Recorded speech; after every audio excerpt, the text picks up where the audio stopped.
everybody at home. Thank you for tuning in. And we're going to start a presentation. So I'm going to address the crowd. Say hello to everybody. Woo!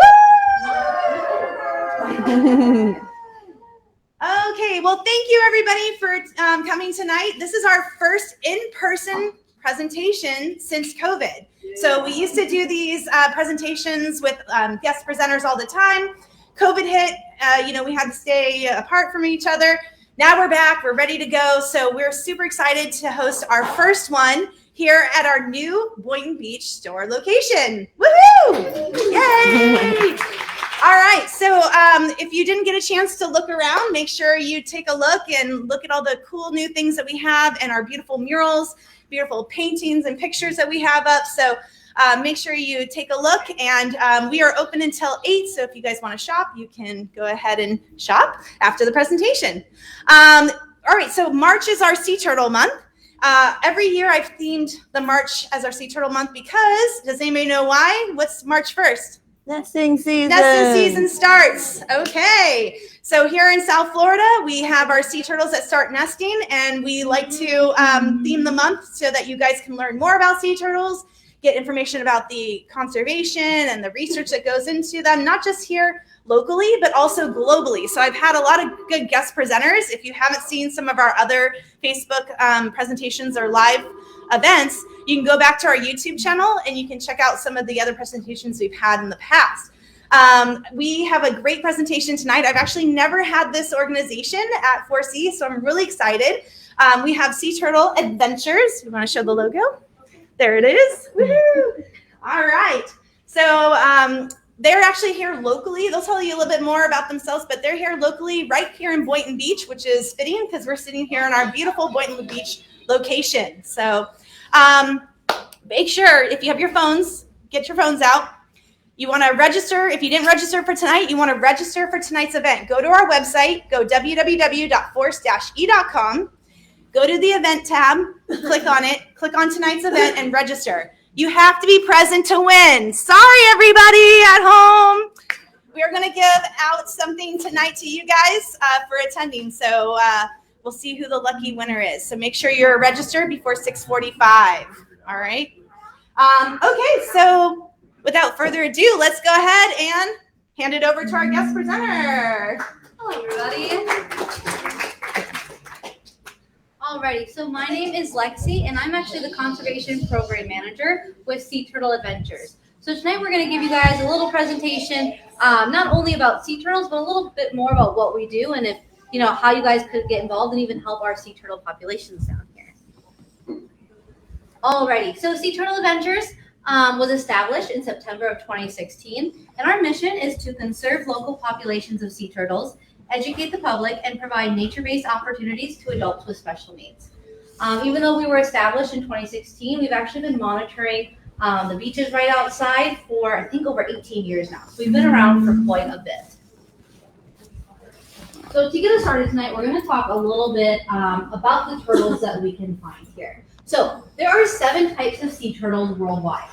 Does anyone know any of them? Yes. Loggerhead. Yep, Loggerhead one. Leatherback. Green. Those are the easy ones. All right, Kemp's Ridley, Hawksbill. Let's see 2. Yep, there's an olive ridley, and there's one more that nobody ever gets.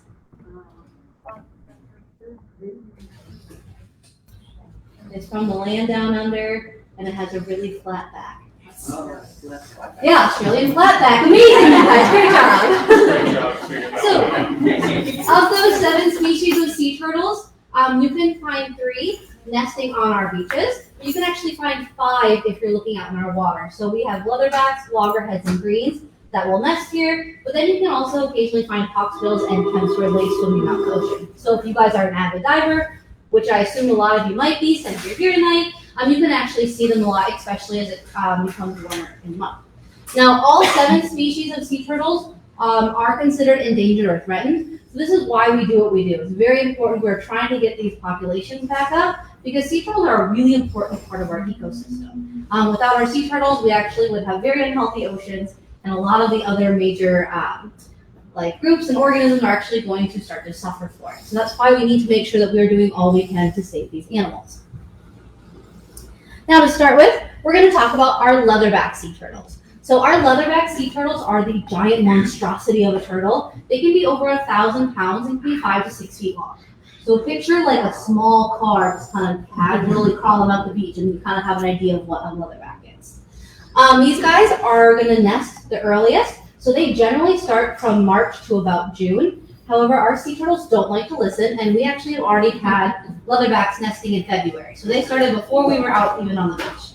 Now, our specific 3 miles of beach here in Boynton, we actually don't have any yet. So we're hoping to get our first leatherback any day now. But there are definitely a couple nests around the state of Florida that have already been laid. You can also see here, if you look at this picture, that's actually an example of a leatherback track. A lot of people will confuse them with tire tracks from the beach right there because they are so big. They're probably, if I were to go like this, I could maybe fit, like touch tip to tip of a track. So they're very, very large.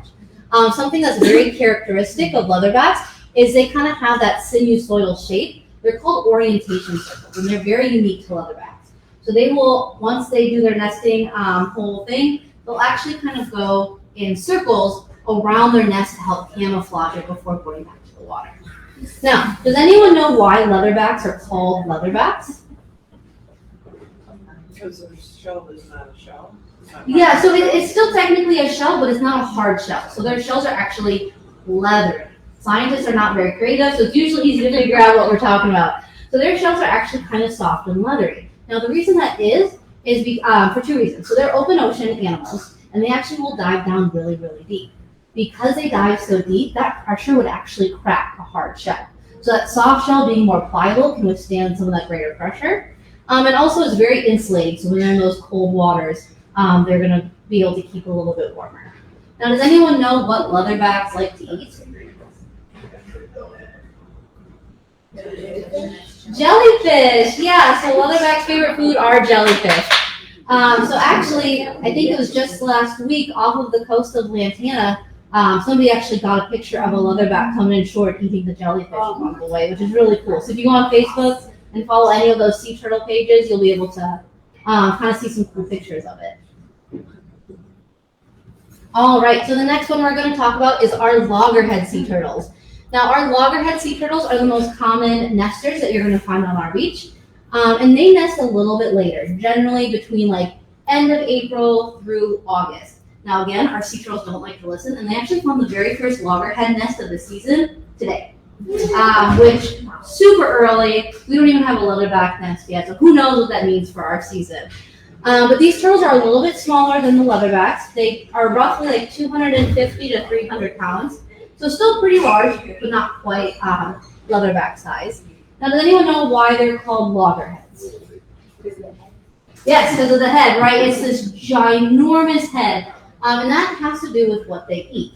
So why do you think, and I have a leatherback or a loggerhead skull here with me, and you can see they have a very, very large head, and they actually have a very, very strong jaw muscle. Why would they need that? Yeah, so they like to eat crunchy stuff. So they'll eat things like crabs and lobsters, even some of those like big conch shells. They'll be able to crush through, and that's why they have this massive head. And then again, if you look at our loggerhead tracks, you can see they look very different from our leatherback tracks. Not only are they smaller, but loggerheads, they alternate when they crawl up the beach. So almost think of it kind of like a front stroke for swimming. And so they're going to leave kind of comma-shaped marks in the sand. So that's kind of how we can tell when all we're looking at is the tracks, we're still able to determine what species of turtle it is. All right, and the last nester that we have on our beaches is the green sea turtle. Now, does anyone know why it's called a green sea turtle? Does that look green to you? No, it looks really brown. So you're getting close. It's actually not the flesh, but their fat. So on the inside of them, their fat is actually very green in color because of what they eat. Greens like to eat things like seagrass. So that seagrass that they consume is actually turning their insides green. So a lot of people are like, oh, they're green. But you're like, well, they're actually brown. So good to know. But so if you were to look at a green skull, their jaws are actually serrated, kind of like a butter knife, so they can chomp through that seagrass. Now, these guys nest the latest, generally from June through September. So right during hurricane season. So if you're ever on the beach and you see those nests that are like all the way up in the dune, those are usually green nests because they know, and unless they get their nest all the way up there, there's a good chance that those hurricane tides and that hurricane water could potentially wash them away.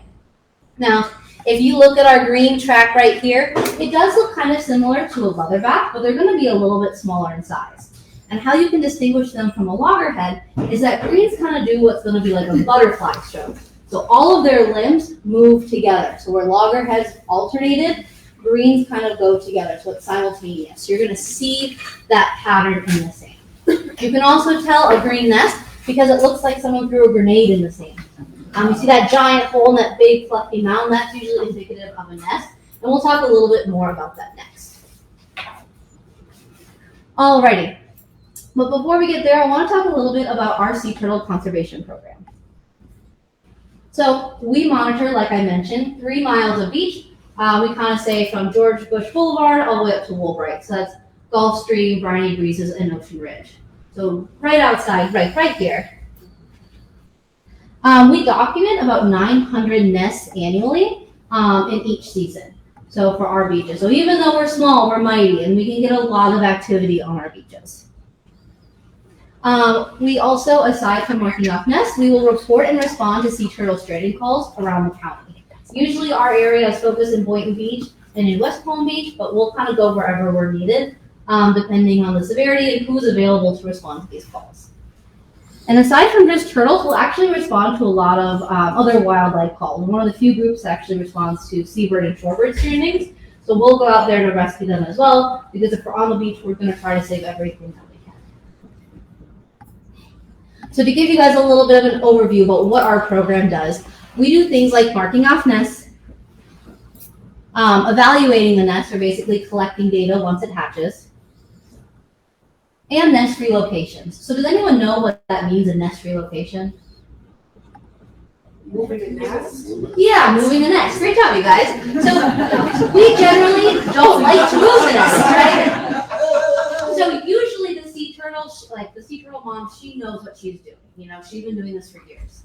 However, sometimes either because there's a new mom or she might have an injury or something may have happened, she'll actually put her eggs in a very dangerous place, such as in a renourishment or construction zone on the beach. Maybe really close to high tide, like for whatever reason she didn't have a lot of energy, and she'll put them right next to the water. Well, obviously that's not good for her eggs, so in those cases we'll actually move them. All we do is we take them and we move them west, so just like right up the beach away from the ocean. We'll dig an egg chamber that looks just like the one that the mom made and deposit the eggs. However, we can only do this 12 hours after the nest was laid. So we assume that the nest is laid at 9, so we have to move anything by 9 a.m. After that, we can't move them because the embryo will actually attach to the cell or the egg wall, and if you move them, you can detach the embryo and actually kill the egg.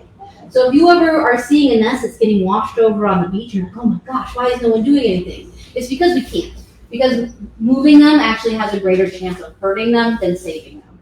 So we monitor and we do what we can, but we really can't move it unless that morning it's an immediate danger. It's actually been shown that leaving the eggs has a higher success rate of hatching than moving them. We really try to leave it all natural, but we only intervene when it's absolutely needed. So you may be wondering, well, what does your job entail? What do you do? Let me tell you a little bit and kind of give you a day in the life of what we call a turtler. Kind of like a cute little nickname for ourselves, and what we'll refer to other people will be like, oh, hey, that's a turtler. And, you know, so let me give you a little bit of a rundown. So sea turtle nesting season runs from March 1st to October 31st every year.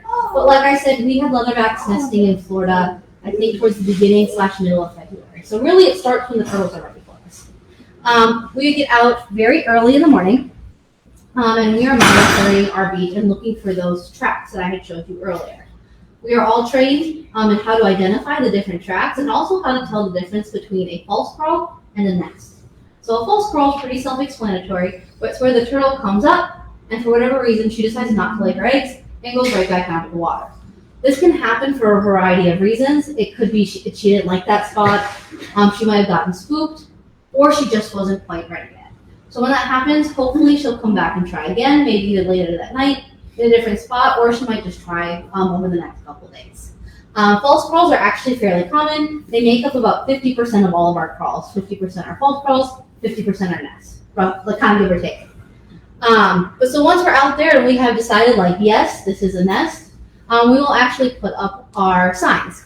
So I have a sign here, and so this is what it'll look like. And this shows that this is indeed a sea turtle nest. What that means is please don't step in it, please don't dig in it. Just kind of leave it alone. So some beaches will mark it off with tape.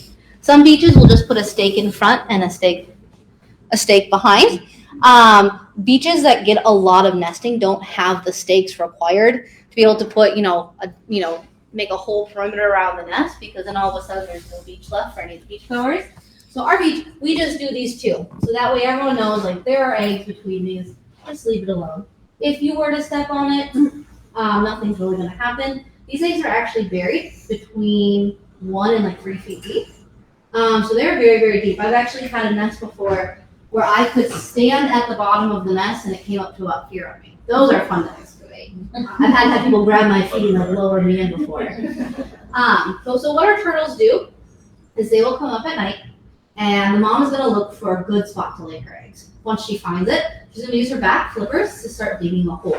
That hole, like I said, will be 1 to 3 feet deep, and then she's going to deposit her eggs. On average, a clutch or a group of eggs is about 100. So every nest that you see is about 100 eggs, but that can kind of vary depending on the species and also the time of year. Once she lays all of those eggs, and this whole process up to this point could have taken a couple hours, 30 minutes, so they can be out there for quite a bit. But then she's going to bury them all back up. She's going to put her weight on them to pack the sand down, and then she's going to camouflage. So what camouflage means is she doesn't want anyone to find her eggs. So she's going to fling sand everywhere to disguise them. It actually works really well. There has been times where we can't figure out where the heck the nest is, but we know it's there. But this is just so that way predators can't find it, and it helps kind of move the smell around of the eggs that she just laid. Once she's done with that, she will then go back to the water. And then this same mom will probably nest between 4 and 7 times in one season. So that's roughly about 400 to 700 eggs that she's going to lay. That's really important though, because the odds of these hatchlings making it is not great. Because once they hatch, you can see that they're very, very little. Things like birds, crabs, people could sometimes get in the way, fish, a lot of things are going to eat them. They're snack sized. So of the turtles that make it to the water, only 1 in 1,000 will make it to adulthood. So the number is not great, but that is why the mom has so many eggs, is because that's how they're designed. They're going to have a lot of eggs, so they know not a lot of turtles are going to make it, to help make sure that the population stays stable. Now this is pretty rare. Usually nests hatch at night. They actually use the moon and the stars to guide them towards the water. That's why lighting can be such a big issue. If someone has their condo lights on, what do you think will be brighter, the moon and the stars or the condo lights? I hope you all think the condo lights, because yes, that is the correct answer. So we have found baby hatchlings in the road, in pools, in the dunes, and the problem is that they're trying to get to the water, and they have to swim 5 to 7 miles offshore trying to find the Gulf Stream, which is where they're going to spend the first couple years of their life. So if they're wandering up and down the beach, not only do they have a high chance of getting eaten, but they're also wasting valuable energy that they need to make it out to their safe habitat. So that's why it's so important we ask that you turn off your lights during turtle season at night. And if you do need to use lights, there's red or amber lights are actually really good for them because they can't really see those colors. So if you're going to be out on the beach, have a red LED flashlight or amber lighting around your house, and you'll be considered a turtle friendly house, which is what we like to see. After our nest hatches, we are going to do what we call excavating a nest. And basically what that means is we are going to wait 72 hours from when we see it hatch. And then we're going to go ahead and dig it up. And we're going to count how many eggshells there are so we can get an idea of how many eggs were laid and were hatched. We might find whole eggs. We might find, unfortunately, dead hatchlings. And sometimes we even find live hatchlings, which is really cool. Kind of like digging for treasure hunts. And you're like, oh my gosh. And so those guys, without our help, probably wouldn't have made it out of the nest. But obviously, since we found them, we will go ahead and release them, usually later that night when it's a little bit safer, and get them out into the water. So, and they're pretty cute. They're pretty fun to see. So to talk a little bit about our specific beach and the numbers that we are seeing over time, our graph here starts in 2008 and goes up until last season. Last season, we had a total of 766 nests, which is pretty good, but if you look, it's kind of like an average year for us. When we first started, the nests were a lot lower. Around like 2012, 2018, we actually had a couple of really high years. And the reason for that is turtles don't necessarily nest every single season. Because they're laying so many nests and so many eggs each season, they usually take a break in between. So they might nest one year and take a year or two off and then come back. So it's pretty normal to kind of see some fluctuations between years. It's really common in the green sea turtle. So they will have an extremely high year and an extremely low year, which can vary by like 300 nests. So they can change their numbers pretty drastically. Generally speaking, the odd number years tend to be the highest years for greens, and the even numbers are low. However, like I said, our turtles don't really cooperate that well with us. Last year, we were expecting to have a very high year, and across the entire state, it was like a mediocre year. So we don't really know what that means. We're not sure if we're going to have an extremely high year this year, if it's going to be low like it's supposed to be, or what's going on. So the season's going to be a lot of fun for us. To give you kind of a little bit more of a breakdown, last year we had 666 loggerhead nests and 548 false crawls. So that kind of gives you an idea of the ratio between the two. We had 76 green sea turtle nests and 57 green false crawls. And then we had 24 leatherback nests and 0 leatherback false crawls. And that's pretty common. Leatherbacks aren't known to false crawl. They're pretty decisive turtles. So they come up, they lay their eggs, they go back. They usually aren't ones to false crawl that often. I think last year was the best year of leatherbacks. Yeah, so for Sea Turtle Adventures last year, I think was our highest leatherback year on record. Yeah, which is awesome. I think 17 we had. Yeah. So we're coming up with the leatherbacks. We're a little confused why we don't have any yet. But something kind of cool about sea turtles is that what beach they hatch from is the beach they come back to nest to. Within about 5 miles or so. So a lot of the turtles that we see nesting here, probably 25, 30, 50 years ago, hatched from our beaches. And so they're constantly coming back. Leatherbacks have a little bit bigger of a range. So like loggerheads and greens will come within like 5 miles. Leatherbacks can, one day they might nest in Jupiter, and then a week later that same mom might nest in Deerfield. So they're a little bit more variable, so kind of like our nesting numbers are a little bit more transitional when it comes to those guys. The next picture is a little graphic. I just want to warn everybody. Nothing terrible, but I just wanted to make sure everyone was ready. So aside from monitoring nests, we also will respond to calls about sick and injured and even dead sea turtles. So if you look here, these are all examples of some of the sea turtles that we have been called out to deal with. It's not fun when the sea turtles, especially like if you look at this middle picture here, you can see that one actually got hit by a boat. So I have a loggerhead shell here. You can see how big it is, but you can see on your guys' left-hand side, you can see that this guy actually got hit by a boat. So these are prop boats. Actually, both sides. Oh, both sides? Yep. I can only see from the back on this one. But yeah, so you can see on this left-hand side of your guys's, it went all the way through the shell. Now Yeah. Yeah, this is how it died. So if you were to look on the inside of this shell, hold on, they're kind of heavy. They're not exactly light. But you can see that the inside of their shell is actually their spine and their ribs. So sea turtles cannot pull into their shell like aquatic turtles or even tortoises can do. So this is their back. So just like if somebody came up to you and whacked you in the back with a propeller, that's exactly what it's like for these sea turtles. So it's not great. And sometimes we're able to save them. But unfortunately, a lot of the times, by the time we get there, they're just not doing so well. Luckily, it's not all doom and gloom. Just an example from this year, actually, we actually have the person here. We had one turtle that Joan rescued that was attacked by a shark. And we were able to bring it down to a rehab facility. They named him Brontosaurus. And he lost his whole front flipper, but they were actually able to suture the wound, take care of him, and he had a lot of energy. And they were actually just released him a couple weeks ago. So he did great. So not every story is a sad story. And this is why it's so important for you guys to make sure especially during nesting season, to go slow, watch for turtles, pick up all your trash. Any debris that you find needs to come out, just because, as you can see it from this loggerhead up here, he's entangled in fishing lines. And turtles breathe air just like we do. So if they can't get up to the surface, they're going to drown. So it's just really, these are some things that you guys can do that is not too hard and pretty easy on your part to help kind of save our sea turtle populations.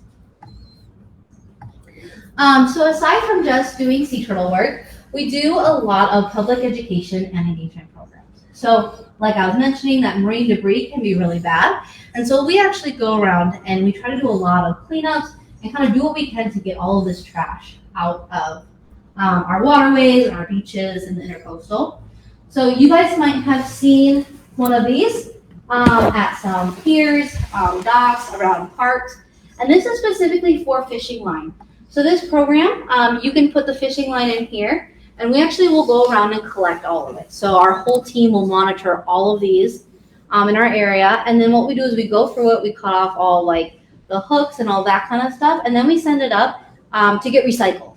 So basically all that line that would have ended up either in the ocean or trashed, we can recycle it and then give it a new life. So if you guys ever see these are not for trash, they are for fishing line. That's for all the monofilament. Yep, any type of monofilament. The braided line does not get recycled.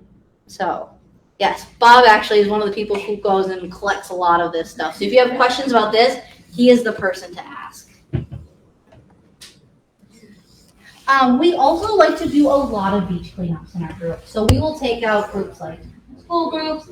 We will go with like workplace, just kind of general cleanup. We're participating in the Great American Cleanup in April. We do about 45 cleanups annually, just because we think it's so important to get the community involved in caring for the land and the space that we all share, especially because we share it with so much wildlife. We have one park that we did last year. We were there just for like an hour. We were able to pull out over 100 pounds of trash from that park. So it's not great. But so we do a lot of these. So if anyone's ever interested, you can always feel free to email us and see when we're doing our cleanups and how you guys can get involved. Like I said, we try to do a bunch of them all the time with anyone that we can find, just because it is so important. Aside from cleanups, we also like to do educational programming like we're doing tonight. We think it's super, super important to make the public aware kind of about sea turtle conservation efforts, about what we do, and just kind of all the ways that they can get involved.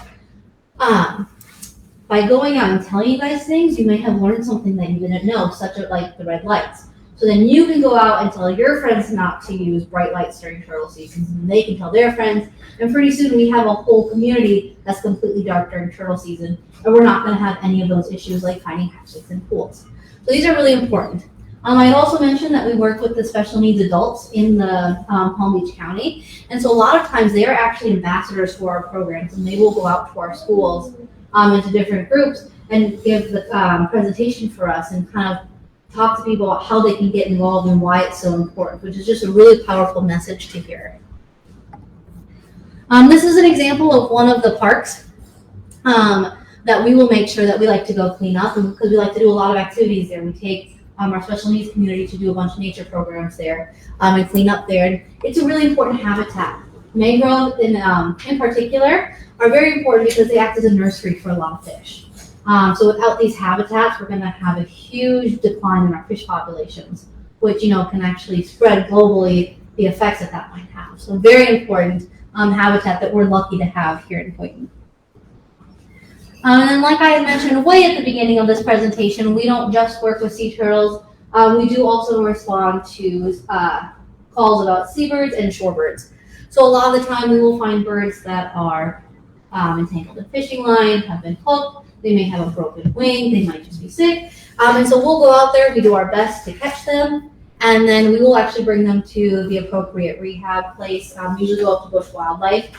They're always awesome about taking all of these birds. I think this year alone, I think in February, we rescued like 3 or 4 gannets, which is a type of like shorebird. And those ones are mean. So you get pretty good at avoiding beak snaps when doing this. But yeah, so if this is something, if you ever see an injured bird on the beach, you're always more than welcome to give us a call, and we'll send somebody out there to figure out what to do with this bird and where to bring them. And that is actually the end of my presentation.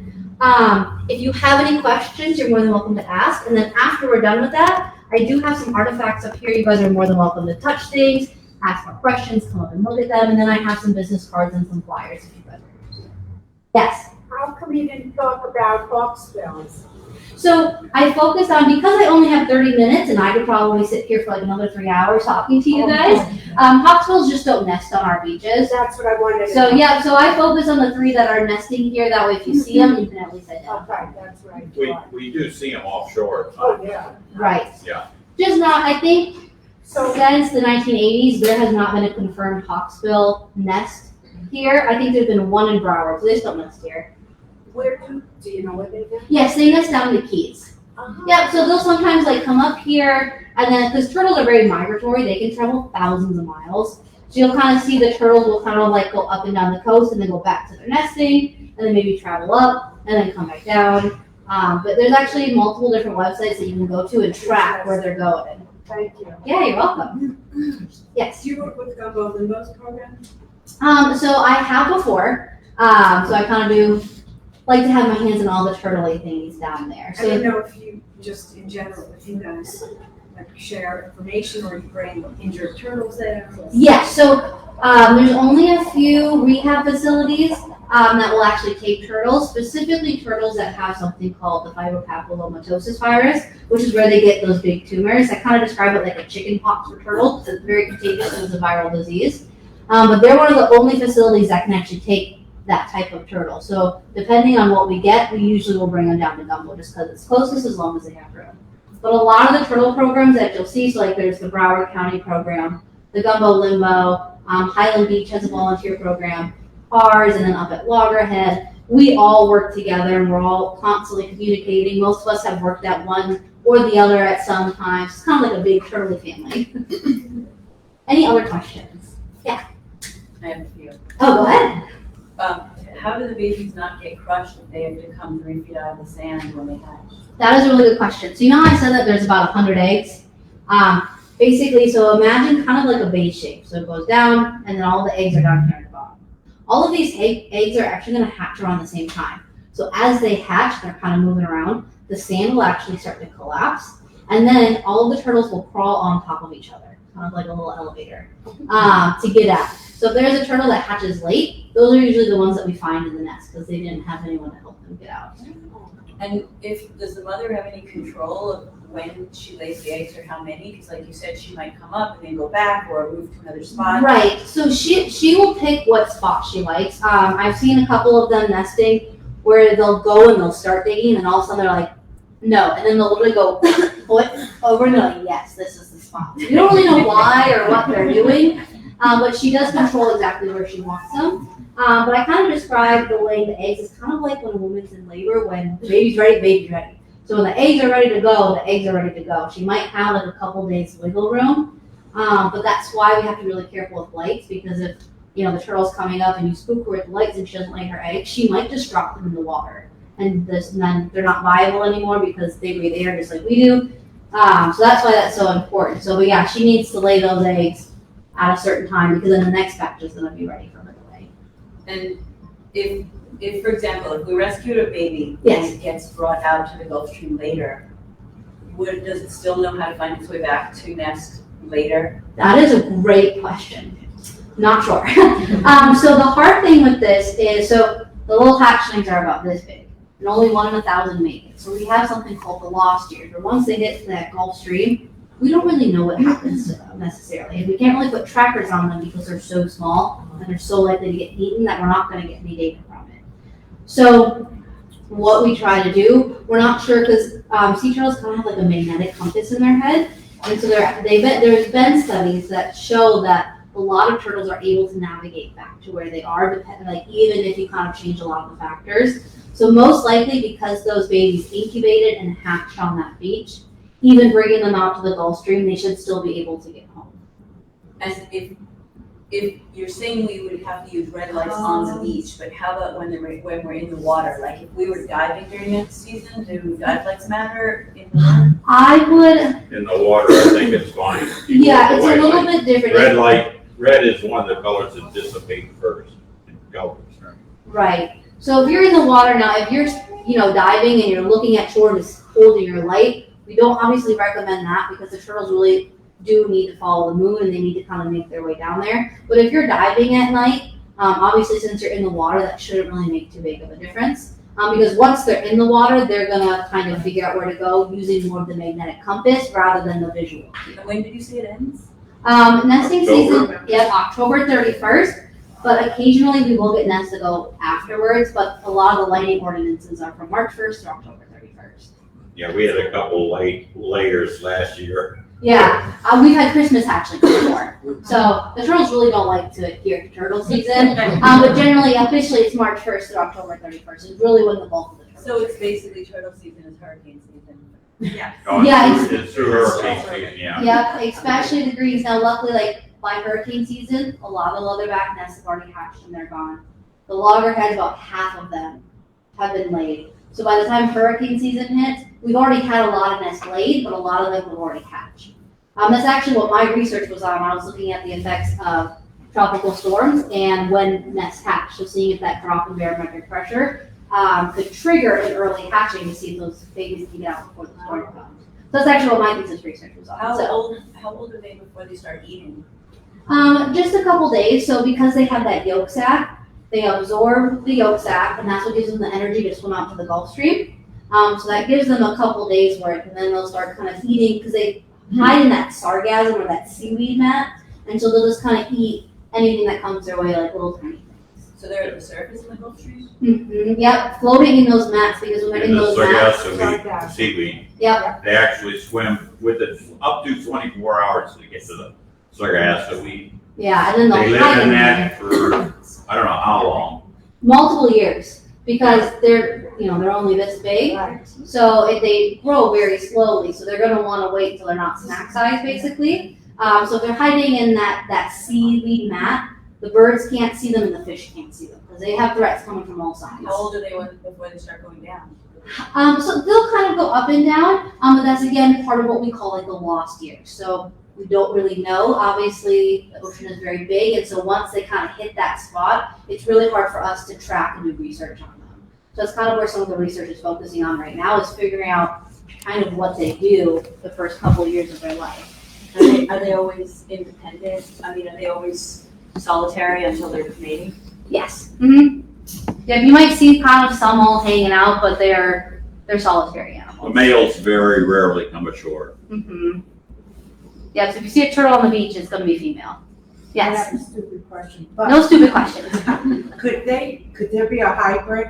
Could two? Yes, Because I've actually. seen turtles through the years that I couldn't tell, is that a huge hawk spill or a green and a hawk? It was like, Yep. sometimes I'll see a turtle that I really can't identify. It's actually not that uncommon. So I was doing like a nighttime tagging program, and we found a turtle that was a loggerhead green hybrid.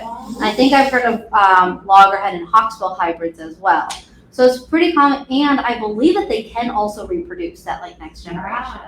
So yes, but again, sea turtles are a really hard animal to do research on when they're not like the eggs and the hatchling, because they end up going to the open ocean where it's just so hard to be able to track one individual turtle and see what's happening. That's why from kind of the start of their life in the Gulf Stream up until they're an adult who has come back to the beach, we don't really know a lot of what they're doing and what's happening.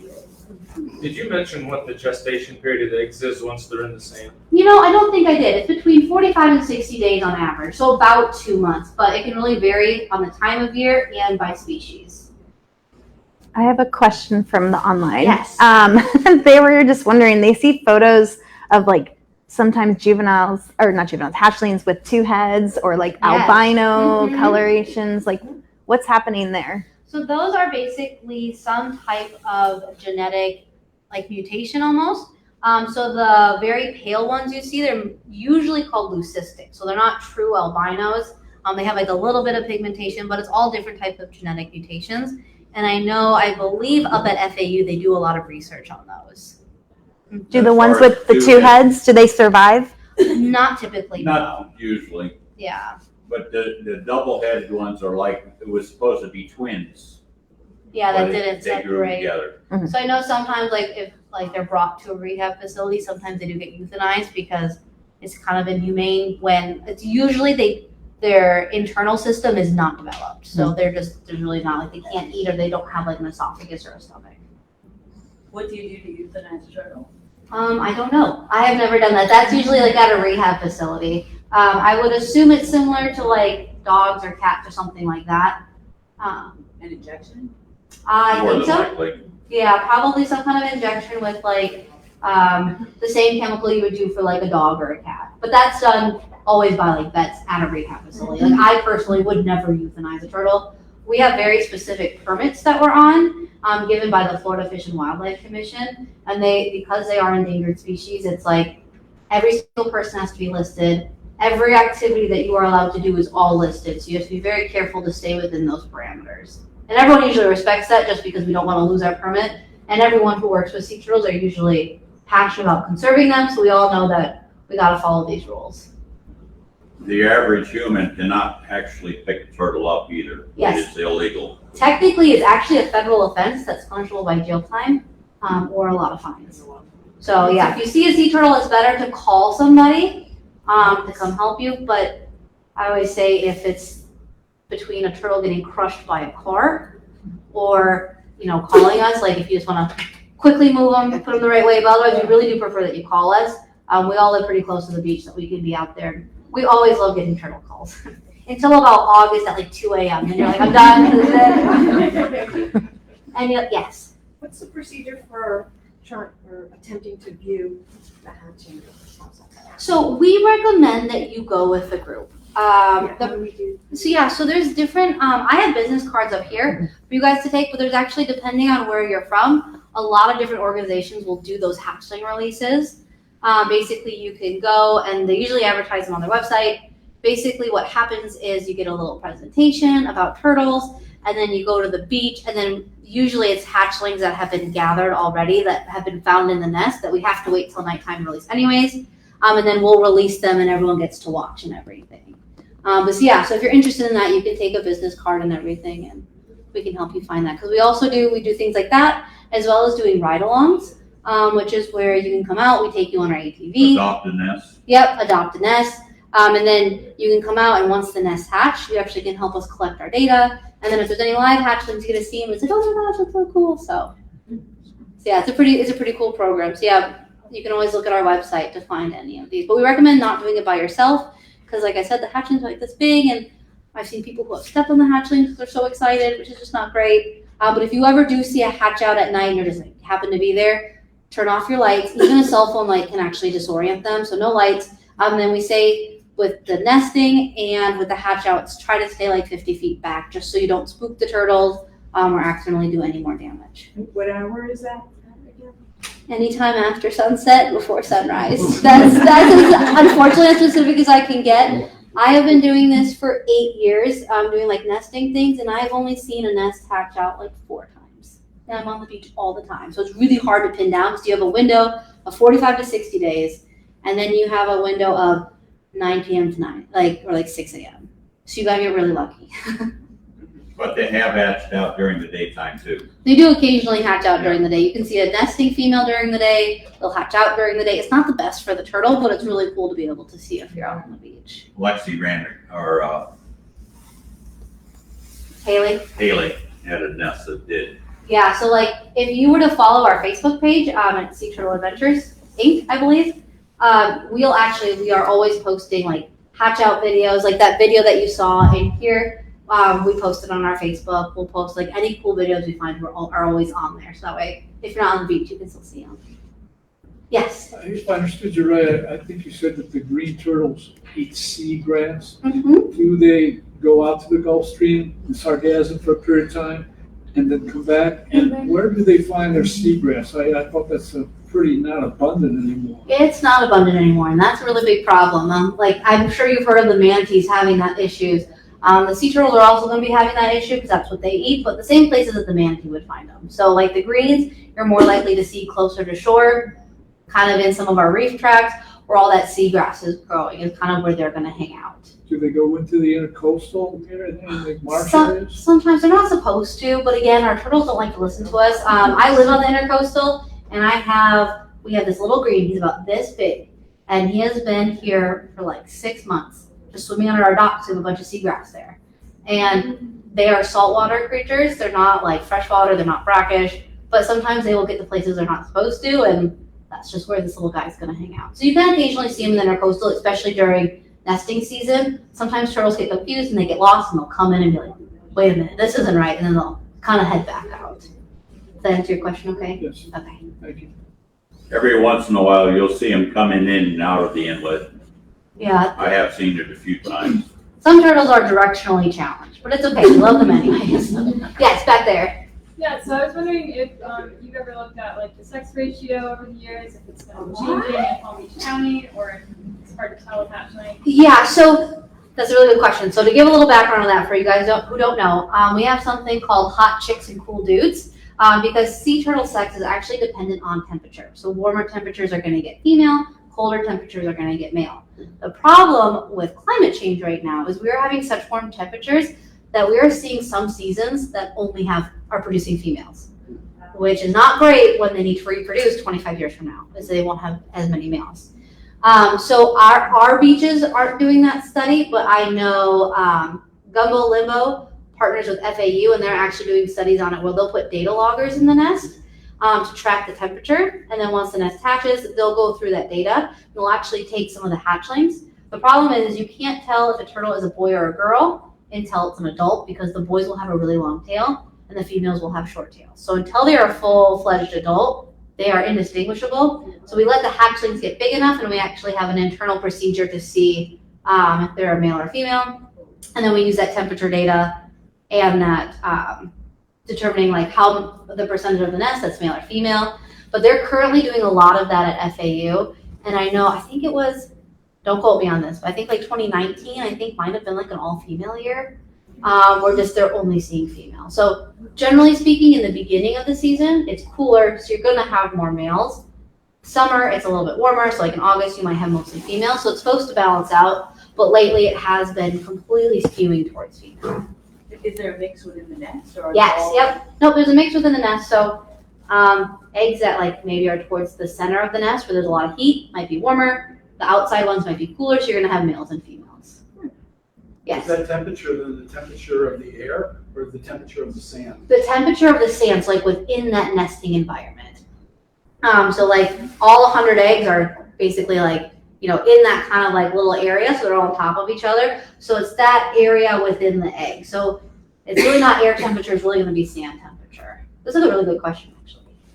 Do they ever mate with their siblings? Probably. I'm gonna say probably. So That's something we really can't answer. something that's actually really interesting though is female sea turtles can actually store sperm. So in one nest, you might have multiple different fathers, even though it's all one nest of eggs. So they're siblings, but they'd only be like half siblings because they only share the same mom. So yeah, some fun fact that I bet nobody in here knew. Question. Now, this turtle shell that is up here was a female.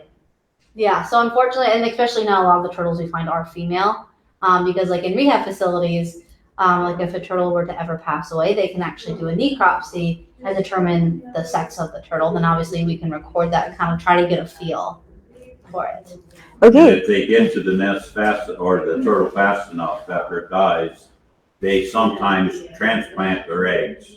Yeah, we did that a couple of years ago. We had a stranded turtle who died, but she was carrying eggs, so we actually buried them for her. And I don't think the nest ever hatched, but we were hopeful, trying to do what we Well, could. they got buried too close to the weeds up at the top, and the roots grew into them. Yeah, so, It was actually this one. yeah. Oh, is this turtle? Yeah. Oh, well, fun fact that I didn't know. I know about this turtle. Is there ever artificial insemination kind of thing for turtles?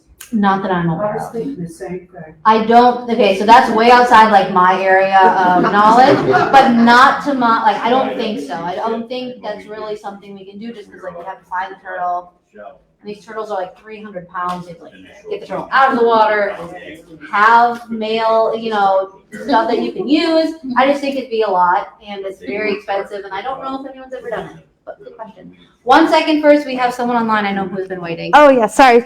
So they are asking, so all the data of the nesting that you were collecting, you were talking about the different numbers versus the false crawls. Yes. So obviously there's other organizations that are collecting this data. Correct. How do you guys compile it all and then give it to FWC to keep protecting these animals? That's a really good question. So for our data, so each program or each beach is going to collect their data. We have kind of like a general template from FWC of what we need to specifically collect. And then at the end of each year, they're actually trying to go really digital. So we put all of our stuff into a database and send it in, and that's what everyone else does. And then at FWC, there is somebody who collects all of that data. They go through it all, and then we have like yearly turtle meetings that we'll all go to, and then they'll kind of be like, okay, this is what we saw from last nesting season. This is what we're gonna do. So we try to kind of, see what happened last year. What are we gonna do this year, and constantly make changes. But yeah, usually everyone collects it and sends it to FWC, and they're the ones who kind of do it for the whole state of Florida. Good question. Yes, in the back. I'll start with you, then I'll come How up here. long has your organization been how long has it existed? Yeah, so Sea Turtle Adventures was established in 2016. But our founder, her name is Jackie, she's actually had the same permit, has been monitoring the beaches for over 18 years. So we have 18 I think years. it's more than that, it's 20 some years. Yeah, it's a while. I know for sure it's 18 plus maybe. So we've been on these beaches for a long time. Are other countries doing it too? Not quite the same as ours, but yes, most countries are doing something. So for example, I had gone down to Costa Rica to do some turtle work. They have something called aribatas where thousands of turtles will all nest at once. All the turtles in the area will come up and nest. But turtle eggs is actually a common source of food down there. It's a delicacy. Yes, it's like a delicacy. And they use it a lot, a lot of all the local communities will eat them. And so what they do is something a little different where they might have the very first day of the aribata, people are allowed to collect eggs. And then after that, they're not.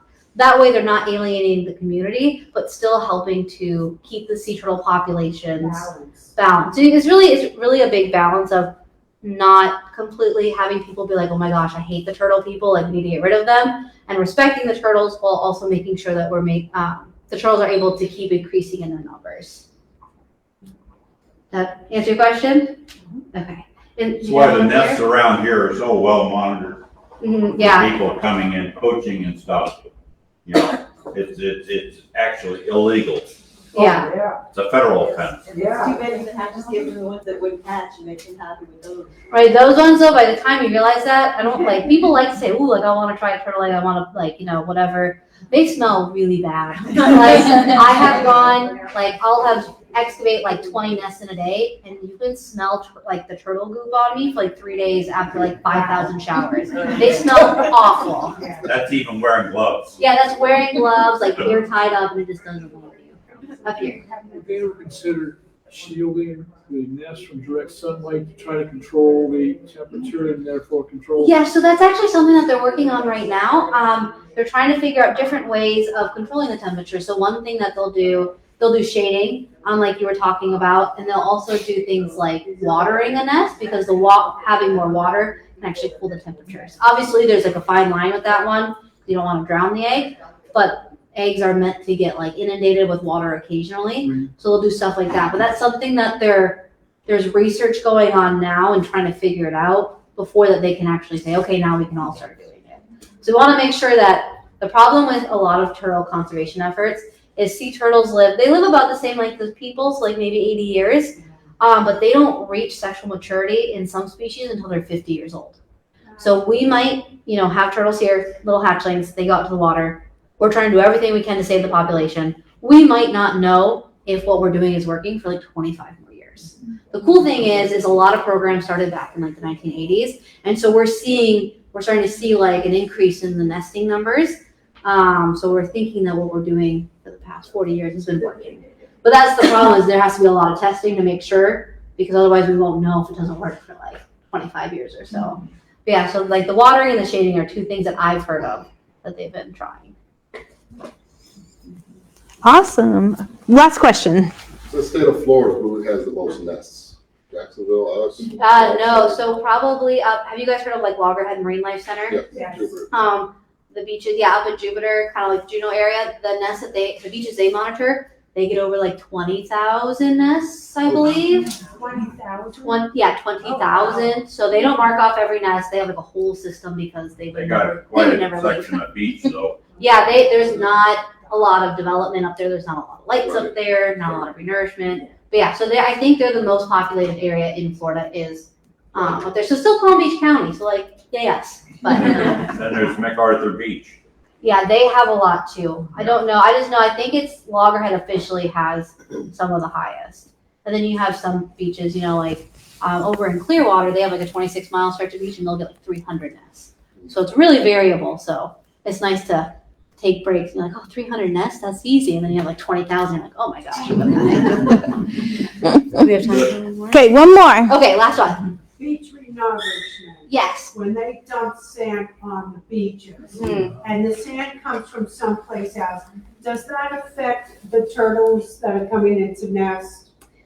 And have you people kind of worked along to make sure that, I don't know, you know? Yeah, so the beach renourishment is a really tricky question. A lot of times, they've actually been doing it where they manufacture the sand in a laboratory, because different types of sand can actually conduct different amounts of heat. So like some sands, you can get really warm and some sands can be cooler. So you have to be really careful about what kind they bring in. And there was research being done on that. I couldn't tell you the results of that study.